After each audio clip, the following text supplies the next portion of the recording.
Hello, I'm John Rossi, a touring drummer with the love of all things animal. When I'm on the road, I visit as many zoos, aquariums... Hey, wait a minute. What's going on? Hey, what's going on there? Hello? Hello? We interrupt your regularly scheduled program to bring you Rossifari Zoo news. News you can use from the world of zoos and conservation. Every week, we bring you breaking news and analysis from around the globe, featuring the animals you love and the people who care for them. And here's your anchorman, John Rossi. Hello, hello, hello, and welcome back to Rossifari Zoo News, your look at everything going on in the world of zoos, aquariums, conservation, and general animal weirdness. All right, so y'all might be getting sick of hearing about it by now, but my big personal news for this week is the same as the last two. It's going to be all about the new house. So 2 weeks ago, I told you about it.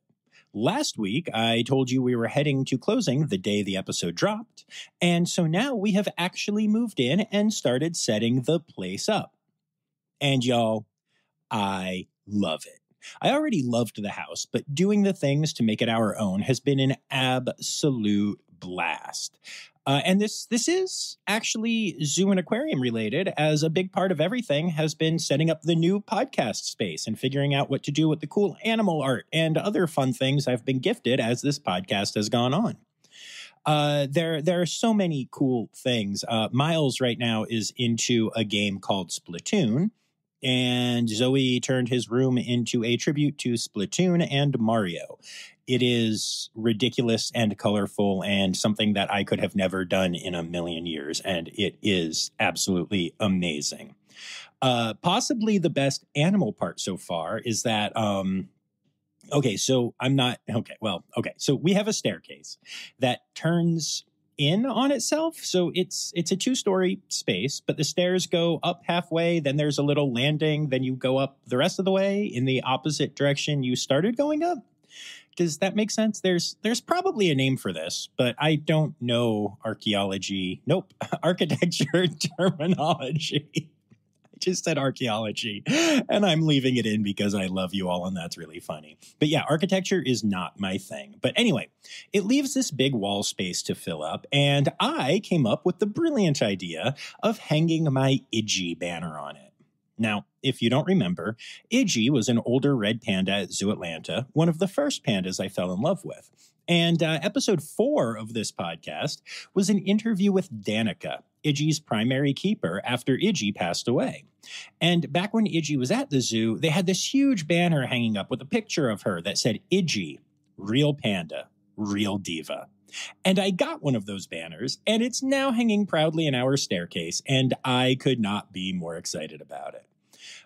And both Tuesday's episodes, intro and outro, and all of this episode are being recorded on my new podcast desk in my new podcast studio, and I'm just so excited about all of this.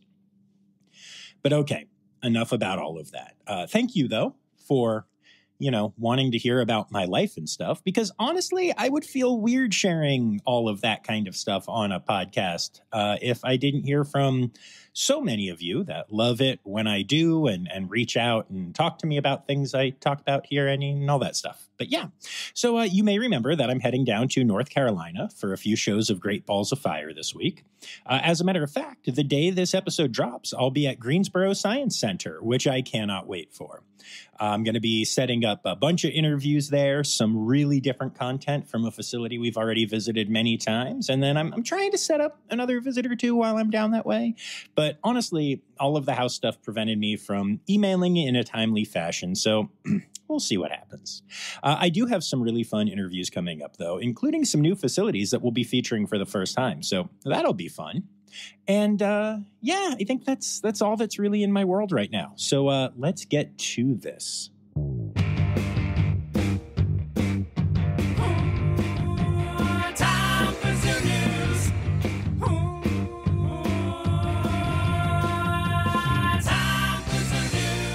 All right, so we are going to start with a really fun and interesting story about a new paper that has been published looking at the effects of zoo-led interventions on visitors' knowledge and beliefs that was published in the Journal of Conservation Biology recently. And yes, I did say really fun and interesting. And then as I was reading the rest of the words I said, I realized, wow, this really is a nerdy niche podcast, isn't it? Anyway, before I get to the conclusions of the paper, I want to start off by saying that there have been a lot of papers done looking at the type of thing we're talking about here. Heck, I even did some research into it myself for a class in my master's program. The results have varied wildly, which is not entirely surprising when you consider the fact that no two zoos are exactly the same, and that conservation education is a growing and ever-changing field. As a matter of fact, it took me a long time to start using the term conservation educator to describe myself, and I only really felt comfortable doing so after I realized that so many people who use that term don't really have an all-encompassing view of what exactly that term means. But getting back to the paper, it was actually a comprehensive analysis of 56 peer-reviewed and published studies. So the goal was to give a kind of macro view of the individual studies that have been done so far on this topic. The full paper is titled A Meta-Analysis of the Effect of Visiting Zoos and Aquariums on Visitors' Conservation Knowledge, Beliefs, and Behavior. The paper defines the term zoo-led intervention as anything the zoo or aquarium does to try to inform guests about conservation issues. This can include static signage, interactive signage, presentations, etc.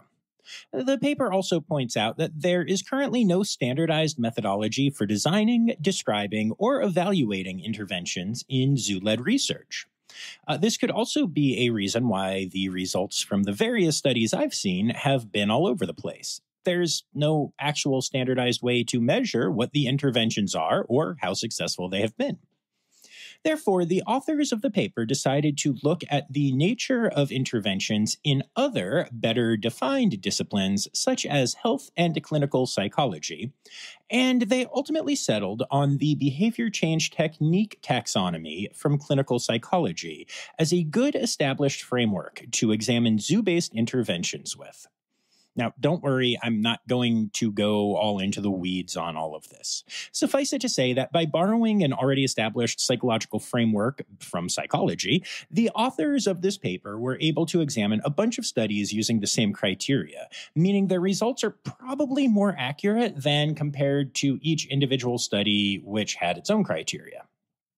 Now, the types of interventions the study examined include digital, exhibit design, formal education, meaning zoo-led education programs, general school field trips without a formal education component, i.e. all the kids go to the zoo and explore with chaperones while John runs away from the various groups of kids as though they are zombies and he's the last man standing in an episode of The Walking Dead.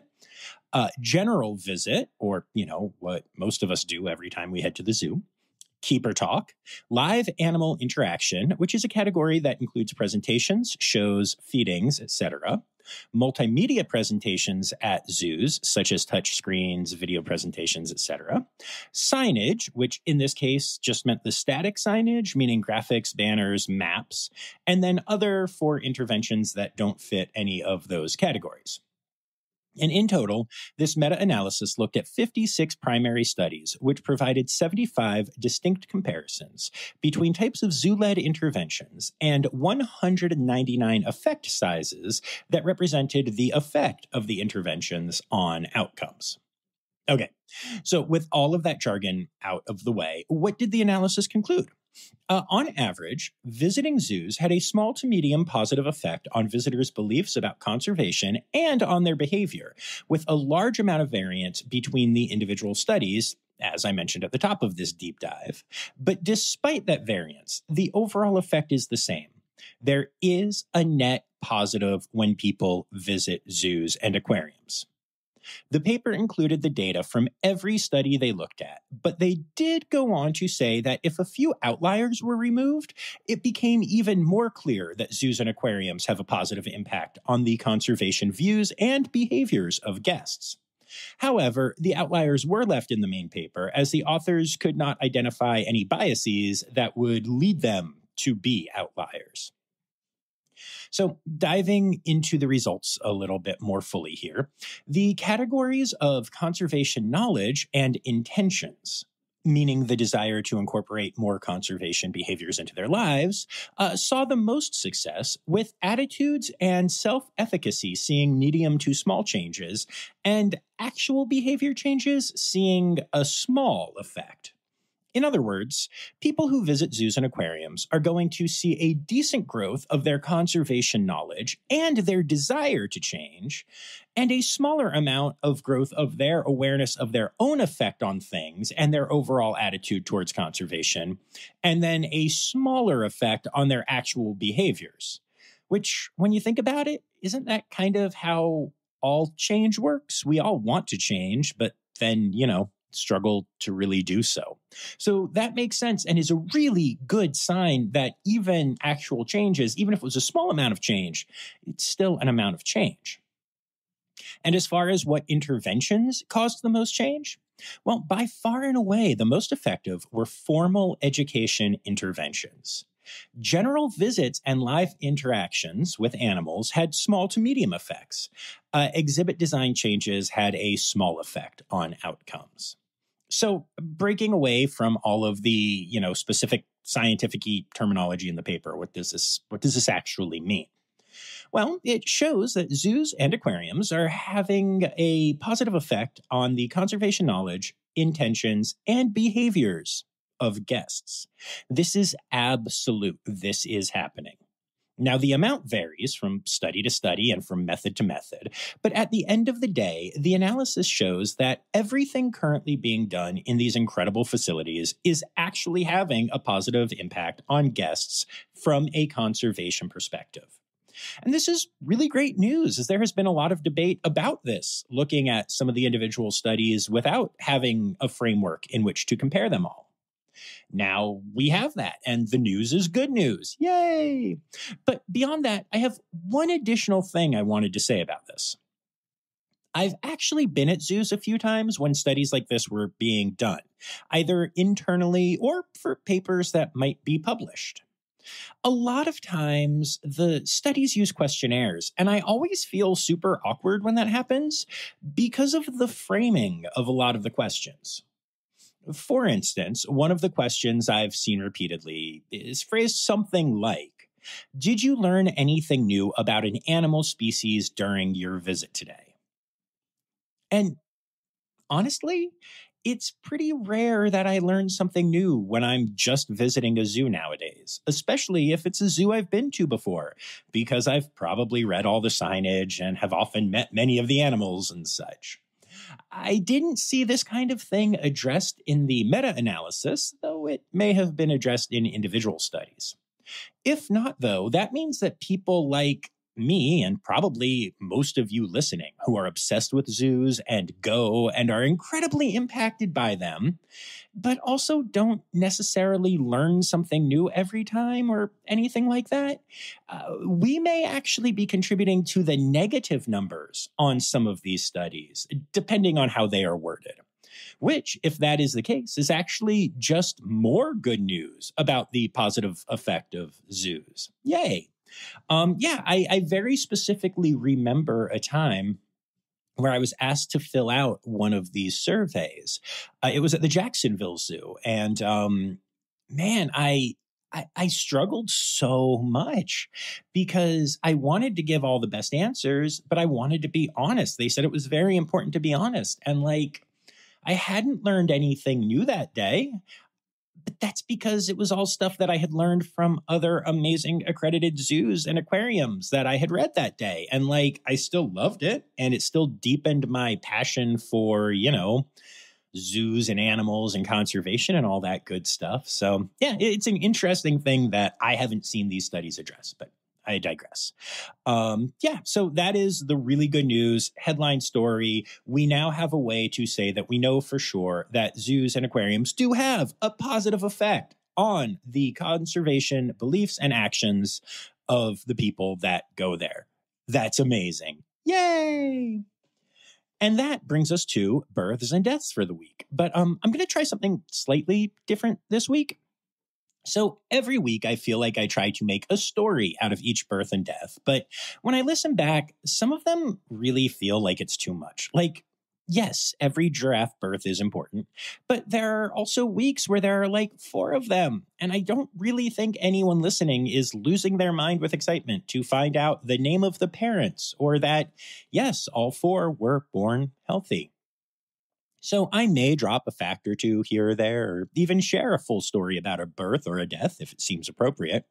But I'm going to try to do these more as like a list and just kind of see how that feels. Also means I can put in more other Zoo News stories, in that same amount of time.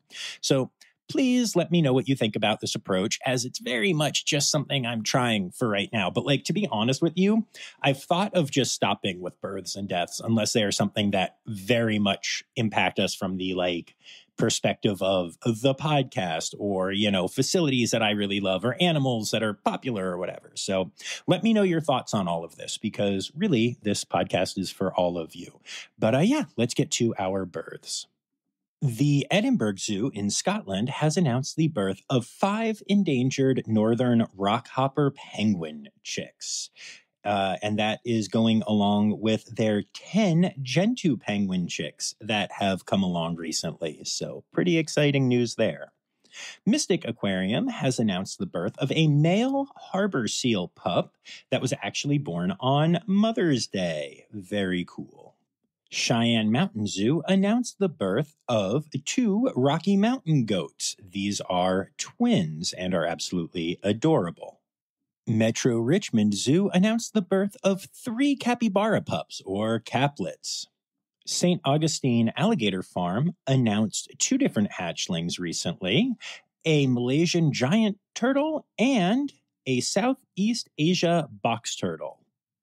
A baby poodoo named Pearl has been born at the San Diego Zoo Safari Park. And last but not least, the Toledo Zoo announced the birth of 2 red-ruffed lemurs named Borealis and Aurora. And that brings us to our deaths for the week.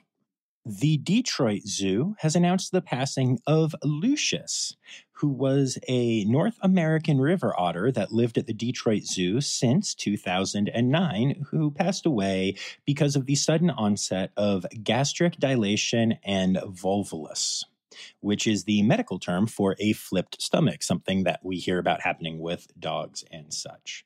He had a really strong personality and always got along well with the other otters at the zoo and will be greatly missed. The Detroit Zoo also announced the passing of Solaire the water monitor that has been at the zoo since February of 2015. Unfortunately, due to his advanced age, there were some underlying medical issues and severe arthritis that caused pain and discomfort. And as often happens, they treated him medically for a while, but then that seemed to stop working. So the correct decision was made to humanely euthanize him. And then our last story in this category is really sad and actually a birth and a death. Zoo Atlanta announced the birth of an infant crowned lemur on May 20th, and unfortunately was found deceased the day after the announcement was made.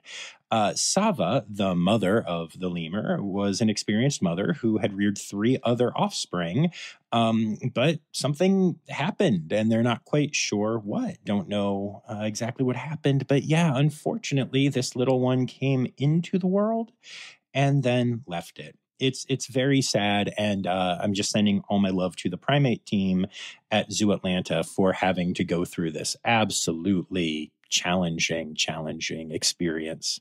Sending all the love. And moving on from our births and deaths, we get to the rest of our Zoo News section.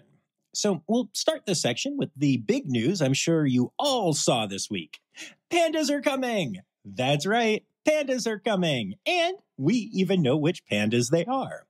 I'm talking, obviously, about the red pandas that are finally going to be able to be seen at Lehigh Valley Zoo. Wait, did you think I meant another set of pandas? Maybe a different kind of panda? We'll get to them. But yes, you may remember that we, as a Rossifari community, helped to fund the creation of the new red panda habitat at Lehigh Valley Zoo. We'll even have Rossifari listed on the exhibit there. Well, that habitat will be opening this week, and I'll be attending a preview for it on Thursday. And I'll get to see Cosmo and Miko, the red panda brothers that have moved to the Lehigh Valley Zoo from the Birmingham Zoo. I am so excited to see this completed habitat and to see these two adorable red pandas. And of course, I am excited about those pandas, but there was another big panda announcement this week about giant pandas. You may have heard that Smithsonian's National Zoo has announced that giant pandas will be returning to their facility by the end of the year on a 10-year lease with China. The two pandas who are coming are named Bo Li and Ching Bo, and they will be home in D.C. before the calendar changes to a new year. This is obviously huge news, and I'm really excited about it. As I mentioned in previous episodes, it's been pretty obvious that this was going to happen, and I may have even had some insider knowledge that it was coming. But now it's official, and it's out there, and that is great news. I know that the panda team at the zoo is incredibly excited. Moving on from pandas for a minute, the Milwaukee County Zoo announced that one of their giraffes, Kendi, recently underwent a successful surgery after a unique breeding injury. While the press release didn't go into too much detail, I did reach out to the zoo and found out a little bit more about the injury and the procedure. And without going into too much more detail, it turns out that our buddy Kendi managed to damage a part of his penis that is similar to the human foreskin. And while that's not common amongst giraffes, or humans, thank goodness, it is something that happens to horses. In fact, a surgery of this type has never been performed on a giraffe before, but it was adapted from the surgery done to repair this issue on our equestrian friends. The procedure seems to have gone perfectly, with Kendi recovering well so far. The procedure was complicated in a lot of ways. For starters, it lasted around 2 hours. Also, anesthetizing a giraffe is always a risky proposition. While the giraffe was immobilized, team members were stationed along his neck, massaging it to prevent muscle cramps and stiffness. This was one of those all-hands-on-deck surgeries, or should I say all hands on neck, with not only the zoo's vet team and keeper team involved, but also people from the University of Wisconsin-Madison School of Veterinary Medicine and team members from Henry Vilas Zoo, the Kettle Moraine Equine Hospital, and Regional Equine Dental Center sharing their expertise as well. I always love these stories about revolutionary medical procedures being done at zoos and all of the incredible collaboration involved. It's also just so cool to see a horse-based medical procedure being applied to a giraffe. I mean, they're all hoof stock, but you never really know if it's going to work. I love everything about this story, except for if I pause to think about the initial injury, because then I get all weird and ouchy about it. But other than that, love it. Love this story and love the amazing work that the Milwaukee County Zoo is doing. The Calgary Zoo is the latest zoo to make a social media post addressing very online people expressing concern, or just flat out complaining, about the behavior of an animal. In this case, the post is about Siku, the polar bear. The post starts off by saying that Siku has recently been seen walking along his habitat fence line more regularly, which admittedly can be a concerning behavior, though it isn't necessarily a problem. In the post, the zoo explains that they have an animal care, health, and welfare team, and that the team has been observing the behavior and believe that it is a mixture of being interested in the people watching him and also anticipating snacks. The post then goes on to say they are adjusting Siku's diet to ensure longer periods of satiation and are also going to temporarily modify elements of Siku's habitat and sightlines to see if these changes will promote a change in behavior. Now, I really love the transparency in this post because it addresses the concerns people have seen. explains that the behavior isn't what the most negative people are making it out to be, but also explains the steps they are taking to better understand and even change the behavior in question. Now, animals pace for a variety of reasons, including anticipation of good things like feeding times or even getting to go into their indoor holdings at the end of the day. Seeing an animal pace does not necessarily mean there is a problem, but it also can mean there is one. So I really love the approach the Calgary Zoo is taking to exploring what is going on with their bear while also, explaining what people are seeing and kind of defending it. They also say in the post that some of the changes may affect guest viewing angles, but that their focus is on providing the best care for Siku, which is exactly as it should be. So great work all around by the zoo. A flamingo that lives at a nature reserve in Norfolk, England, has laid an egg for the first time in her life, at the age of 70. The bird in question has been called unlucky in love, having never had a successful breeding attempt until now. This is particularly incredible since flamingos are only expected to live until the age of 40 or so. So 30 years after she easily could have passed, she has instead finally laid her first egg. Now, at her age, it's very unlikely the egg will be viable, but still, what an amazing story. You go, girl. Age is just a number indeed. I mean, heck, who knew a flamingo could also be a cougar? The Perth Zoo has announced a $51 million upgrade, including a new primate crossing area. The area is called this because gibbons will have rope pathways they can use to cross and swing directly above guests that hang out on their human pathways below. Beyond this incredible addition, the area will also triple the size of the gibbon habitat. Awesome innovation in exhibit design? I am here for it. The Rosamond Gifford Zoo in Syracuse recently took part in an impromptu conservation effort. The zoo was contacted when a rare piping plover was predated, leaving a clutch of eggs unattended. The clutch was transferred to the zoo, where the eggs were incubated and candled, and all 4 of the eggs were found to be viable. The eggs are currently being cared for at the zoo until they can be transferred to the Detroit Zoo, where the chicks will be hatched, and then they will be reared at the University of Michigan until they are capable of flight, at which point they will be released back into the wild. Such an amazing amount of work and collaboration to save 4 eggs, but again, this is why I love zoos and aquariums so much. A fun little story from the Red Panda SSP. A male panda named Flint has moved from the Belfast Zoo to Amazon World Zoo Park on the Isle of Wight with a breeding wreck with their female red panda, Zhao. What makes this story interesting is that Flint is 10 months old and Zhao is 10 years old. That is a huge discrepancy in ages for pandas, and often, pandas stop breeding at or before the age of 10, so the move is clearly hoping to produce cubs this breeding season. Now, 10-month-old pandas and 10-year-old pandas have a very different approach to life and how interactive and playful they like to be. So it's definitely going to be interesting to see if this match will work out, or if Zhao is basically going to do the panda equivalent of shouting, "Hey kid, get off my lawn," at Flint.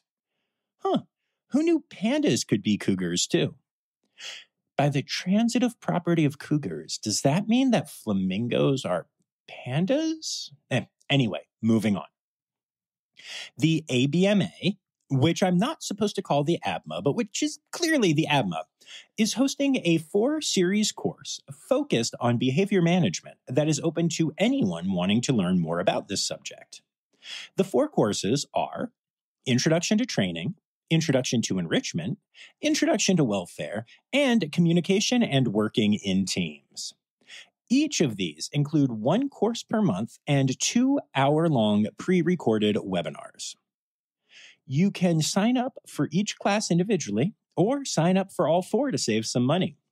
The individual courses are $25 for ABMA members and $75 for non-members. And the full cohort, which is what they are calling all four of them bundled with extra perks, can be purchased for $150 for members and $250 for non-members.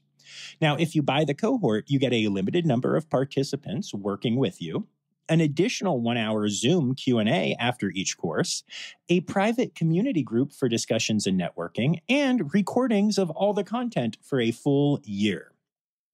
I highly recommend checking this out, whether you're looking to expand your career or even if you're just interested in learning more about a lot of the stuff we talk about on this podcast.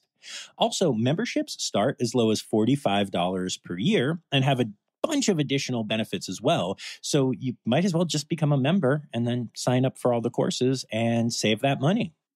Next up, we have a huge shout out to the South Carolina Aquarium PR and marketing team. So it is currently Mental Health Awareness Month, and the team interviewed staff members at the aquarium to discuss what they do during their workday to make a positive impact on their mental health. The resulting reel was very authentic and really quite engaging, and I highly recommend checking it out. I love the focus on mental health in a field that often doesn't address the concerns of, burnout and compassion fatigue and just other mental health issues in general in public ways or, frankly, enough. So, I really love seeing that. And then last but not least in the Zoo News segment, Costa Rica officially has decided to close all of the state-run zoos in the country, leaving only private zoos standing after this time. All of the animals in the state-run zoos will be transferred to wildlife rescue centers. And I find this to be interesting, of course, but it's also worth mentioning that the very online anti-zoo crowd has made much more than a meal out of it. They are claiming all zoos in Costa Rica are being shut down, which is not true. It is also worth mentioning that many of the wildlife sanctuaries in Costa Rica are beautiful and well run, but also are a big part of ecotourism, which is huge in Costa Rica. And they have animal experiences and stuff like that would be more akin to what you would see in an accredited zoo in the United States than not, honestly. And that's where a lot of these animals from the zoos will be going. So it's not quite like they're just going back out into protected wilderness, though some may be released back into the wild. That's all being determined. But anyway, while the articles written about it all love to say, that Costa Rica is closing all of the state-run zoos. The number of state-run zoos currently in Costa Rica is 2. So Costa Rica is closing 2 zoos and sending a lot of those animals to sanctuaries where they will still be observed and even interact with humans. It's not quite the same story that the headlines make it out to be. But still, for a very green country that has done a lot to support the wildlife that lives there, it's interesting to see this step. And I will be curious to see what effect, if any, this actually has on the country. And that leads us to Stereotypical Animal Podcast theme song. Here to bring you to conservation news. All right, so we have to start off with a bummer of a story, but it's just really important. So we often talk about the effects of extreme climate and weather issues on animals, and this story is a stark example of just that. At least 138 howler monkeys have been found dead in Mexico just since May 16th of this year, thanks to a heat wave that has seen days reach 113 degrees Fahrenheit or 45 degrees Celsius.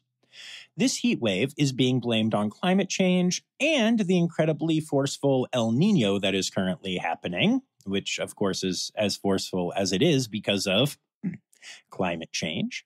The monkeys have literally just been falling out of trees, either already dead or basically dead. When the bodies are collected, they're found to be in a state of severe dehydration. It's just an absolutely ridiculous story illustrating just how much we are destroying this planet. We are literally just cooking monkeys in trees, y'all. It's not okay. But on a happier note, NAPSA and Asia for Animals are supporting Report It Week, a week dedicated to encouraging the reporting of harmful animal content on social media. Their stats show that the more times the content gets reported, the more attention social media platforms pay, even if it takes time. In total, of the links they tracked, 47% got removed once they encouraged people to start reporting them. And while that's clearly not nearly as much as one would hope, it is still almost half of the negative links that get removed, which does make a huge difference. So report stuff when you see it, and even if you don't see an immediate response or removal, or even if you get a response from the social media platform saying the content is allowed, isn't problematic, won't be removed, whatever, know that there is still a good chance that others are reporting it and that it will eventually be removed. The more aware people become of this overall impact, the more likely it becomes that the 47% will keep rising. An organization called the Biodiversity Group has recently unveiled a new tool that is going to greatly help us understand wild animals.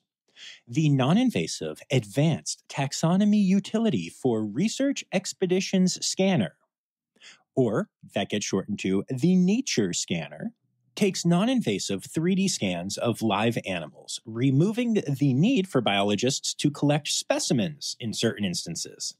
This hands-off approach is especially important when trying to get data about the external characteristics of endangered animals, when disrupting even one animal can have huge consequences on the population.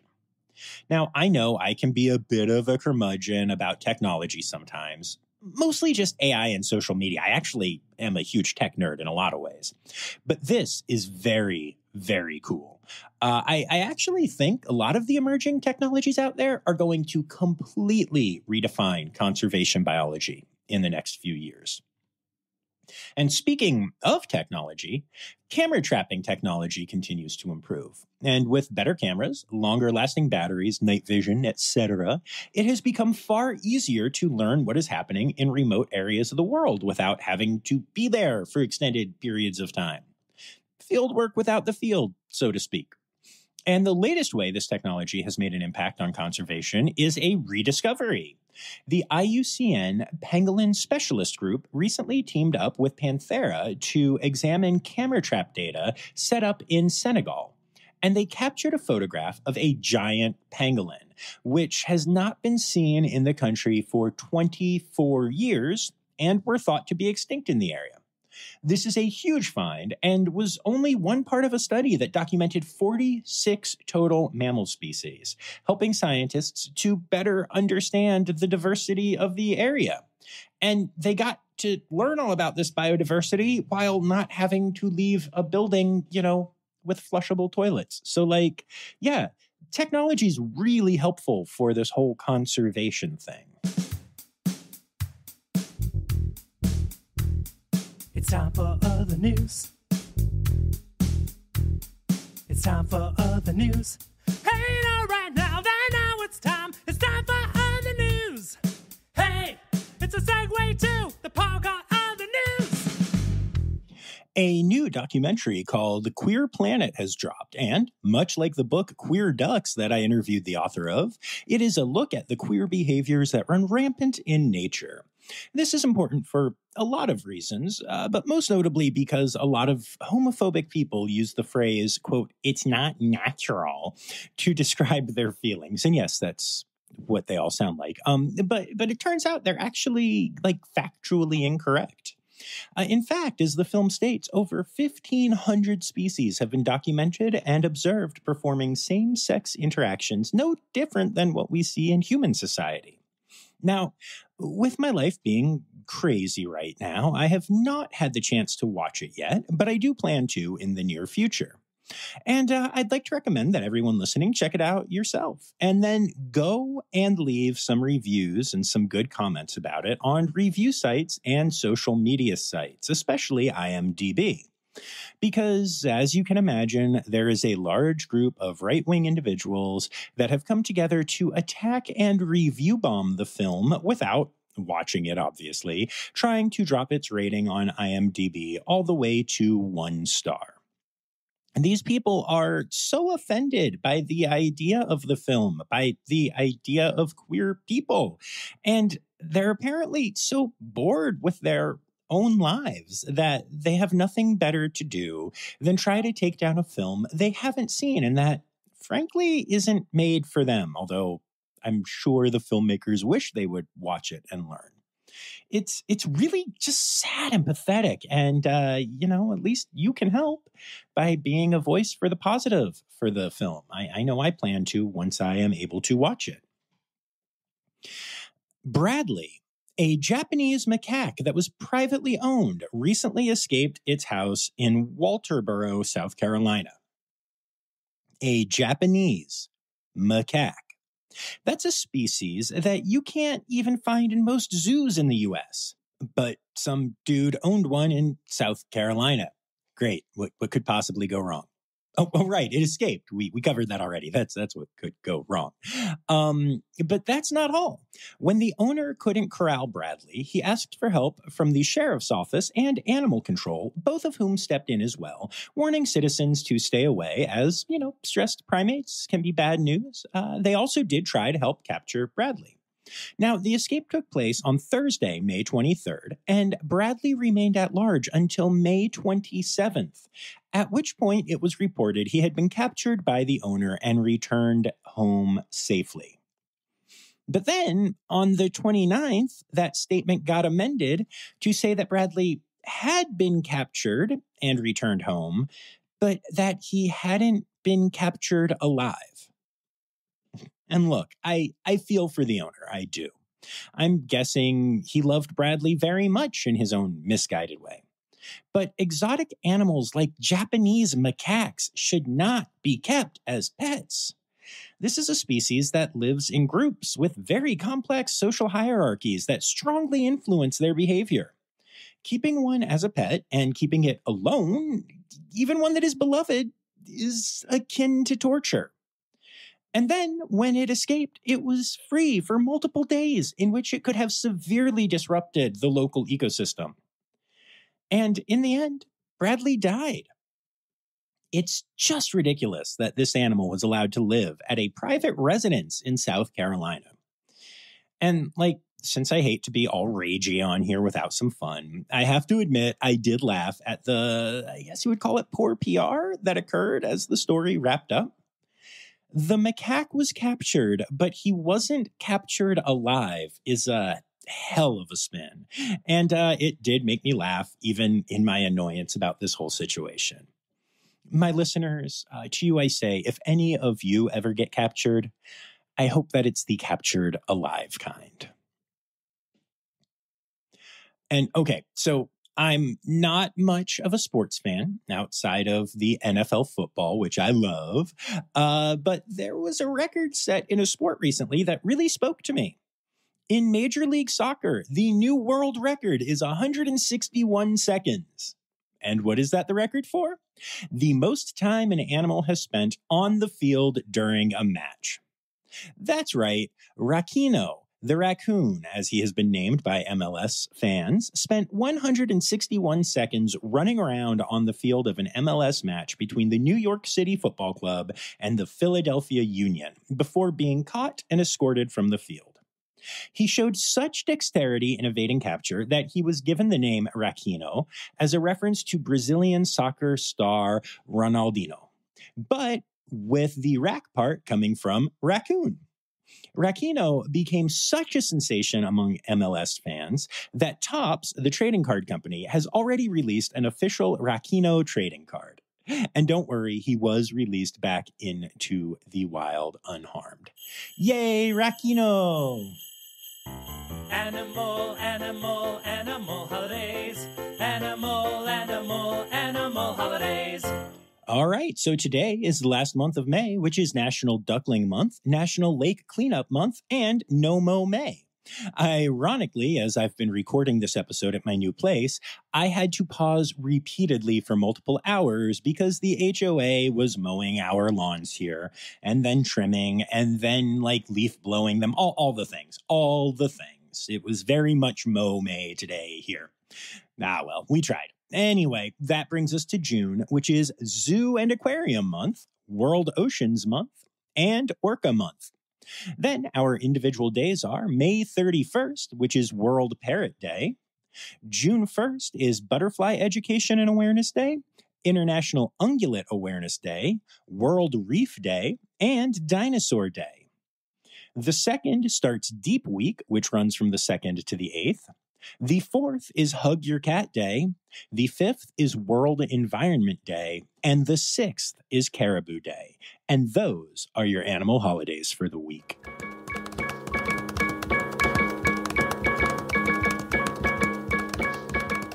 All right, and there you have it, folks. Another episode of Rossifari Zoo News is done. Don't forget to be back here on Tuesday for another exciting interview episode. But of course, before we head on out, we have some thanks to be given.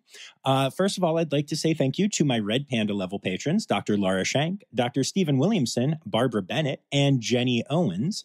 Then I'd like to thank everyone who contributed stories this week. That list is Anya Keene, Colleen Lenehan, Kim Cooley-Croninger, Carrie Kirkpatrick, Kevin Williams, Dr. Laura Shank, Elizabeth Charles, yes, Jay Meredith, Emily Rockbuck, Lynn Vesley-Gross, Kristen Khalil, Matt Patford, Kim Purum, Ann Yoshioka, Tiana, Crystal Chapman, Elizabeth the Lizard Dunlevy, Kay Malensky, Allie Malensky, the Malenskys, Dr. Zoe Rossi, Sam Evans, Emily Poche, Andrew King, Sherry Weiss, and Michaela Baratka. Thank you all so much for your contributions. And remember, friends, the words Newsy credits backwards are Steiderk. Yes, when.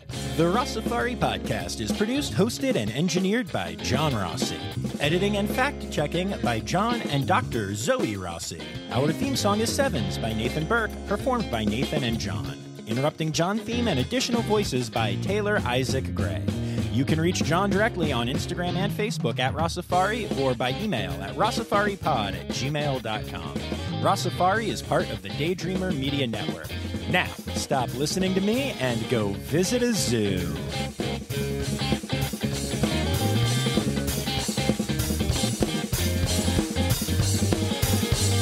The paper defines the term zoo-led intervention. Intervention?